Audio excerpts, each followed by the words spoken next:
अस्सलाम वालेकुम। मेरा नाम डॉक्टर नौरीन राना है और मैं बाय प्रोफेशन एक फ़िज़ियोथेरेपिस्ट हूँ। मैं यूनिवर्सिटी ऑफ लाहौर की ग्रेजुएट हूँ और जो मेरा वर्किंग एक्सपीरियंस है वो सर्विसेज हॉस्पिटल का है और हमीद लतीफ़ हॉस्पिटल का है। इसके अलावा मैंने PSRD में भी काम किया हुआ है और मैं अपनी प्राइवेट क्लिनिक प्रैक्टिस भी कर रही हूँ। फ़िज़ियोथेरेपी में जो मेरी एक्सपर्टीज़ हैं वो जो मेनली है वो पेन रिलीफ़ के हवाले से हैं। आपको किसी भी किस्म का कोई दर्द हो, चाहे शोल्डर पेन हो, नेक पेन हो या बैक पेन हो, आपके मसल या जोड़ों हड्डियों से रिलेटेड कोई भी मसला मसाइल हो, उनको हम डील करते हैं। इसमें हमारे पास मुख्तलिफ़ किस्म की वर्जिशों का इस्तेमाल आ जाता है और इसके अलावा इसमें मुख्तलिफ़ किस्म की मशीनें भी आती हैं और ड्राई निडलिंग और टेपिंग वगैरह का भी हम इस्तेमाल करते हैं। आज हम आपसे डिस्कस करेंगे फ्रोज़न शोल्डर। फ्रोज़न शोल्डर है क्या, इसके कॉजेज़ क्या हैं और हम इसको ट्रीट कैसे करते हैं। जो फ्रोज़न शोल्डर है इसको उर्दू में हम कंधा जाम कहते हैं और मेडिकल टर्मिनोलॉजी में इसको हम एडिसिव कैप्सुलाइटिस कहते हैं। अब जो फ्रोज़न शोल्डर है इसमें हमारी जो शोल्डर है ये 3 किस्म की बोन से मिलकर बना है और इसके सराउंडिंग्स में टिश्यूज़ मौजूद होते हैं जिसको हम कैप्सूल कहते हैं। अगर किसी भी रीज़न की वजह से आपका कैप्सूल है उसकी कोई स्वेलिंग हो जाती है, टाइटन हो जाता है या थिकन हो जाता है तो उसकी वजह से वहाँ पे आपकी पेन आना शुरू हो जाती है और आपकी रेंजेस कंप्लीट करने में भी तकलीफ़ होती है। अब जो फ्रोज़न शोल्डर है इसके जो कॉजेज़ हैं वो डिफरेंट किस्म के हो सकते हैं। आपकी कोई सेकेंडरी कॉज भी हो सकता है, कोई प्राइमरी कॉज भी हो सकता है।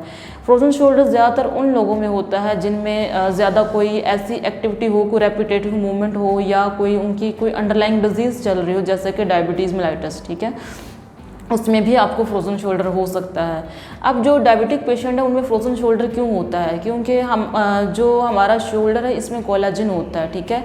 अब वो जो कोलाजिन है वो वहाँ पे जो शुगर के मॉलिक्यूल्स वहाँ पे अटैच होना शुरू हो जाते हैं। जब वहाँ पे अटैच होना शुरू हो जाते हैं तो हमारा कैप्सूल है उसकी टाइटनिंग होना शुरू हो जाती है और वो थिकन हो जाता है, जिसकी वजह से आपकी मूवमेंट में रिस्ट्रिक्शन आती है और स्वेलिंग आती है और आपको शोल्डर में पेन होती है।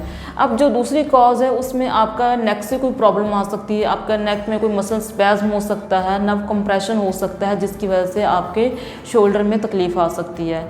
इसके अलावा ख़ास तौर पर फीमेल्स जिसमें मिस्टेक्टमी होती है, जिनका ब्रेस्ट रिमूवल होता है, उनमें भी फ्रोज़न शोल्डर की कंप्लेंट बहुत कॉमन है। फ्रोज़न शोल्डर में हमारे पास हमारे पास 3 मेन स्टेजेस होती हैं। एक हमारे पास फ्रीजिंग स्टेज होती है, दूसरी हमारे पास फ्रोज़न स्टेज होती है और तीसरी हमारे पास थॉइंग स्टेज होती है। अब जो पहली स्टेज है जिसको हम फ्रीजिंग स्टेज कहते हैं, इसमें जो आपकी जो रेंज है वो तो नॉर्मल होती है, लेकिन आप रेंज नॉर्मली कर सकते हो लेकिन बहुत पेनफुल होती है और ये जो आपकी कंडीशन है ये 6 to 9 मंथ चलती रहती है। और जो दूसरी स्टेज आपकी है उसको हम फ्रोज़न शोल्डर कहते हैं, फ्रोज़न स्टेज कहते हैं। फ्रोज़न स्टेज में आपके पास ये होता है कि आपकी जो रेंज है वो इनकम्प्लीट होती है और बहुत ही ज़्यादा पेनफुल होती है। और जो थॉइंग स्टेज है उसमें ये होता है कि आपकी रेंज है थोड़ी सी बेहतर हो जाती है और आपको पेन भी कम होने लगती है, मतलब कि आप आहिस्ता आहिस्ता जो है अपनी नॉर्मल स्टेज की तरफ जाना शुरू हो जाते हैं। अब जो फ्रोज़न शोल्डर है इसको हम ट्रीट कैसे करते हैं, इसका जो हमारे पास जो इलाज है बिल्कुल किसी बगैर दवाई और सर्जरी के मौजूद है।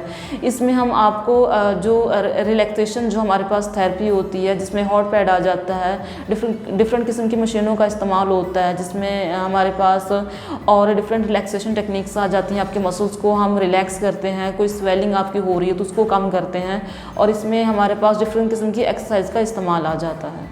अगर आपको भी हड्डियों या पट्ठों या जोड़ों से रिलेटेड कोई भी मसला है, पट्ठों की कोई भी तकलीफ़ है, चाहे आपका नेक का मसला है, आपकी बैक का है या कोई भी है, इवन कि आपकी हेड की माइग्रेन है, तो आप अपने किसी करीबी फिजियोथेरेपिस्ट को कंसल्ट कर सकते हैं। अगर आप मुझे कंसल्ट करना चाहते हैं तो आप इंस्टा केयर की जो वेबसाइट है उसको विज़िट कर सकते हैं और अपनी अपॉइंटमेंट बुक करवा सकते हैं।